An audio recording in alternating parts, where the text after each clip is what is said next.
الله وكان الله بهم عليما. إن الله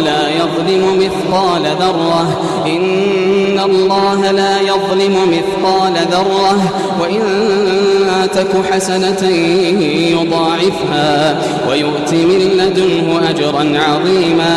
فكيف إذا جئنا من كل أمة بشهيد.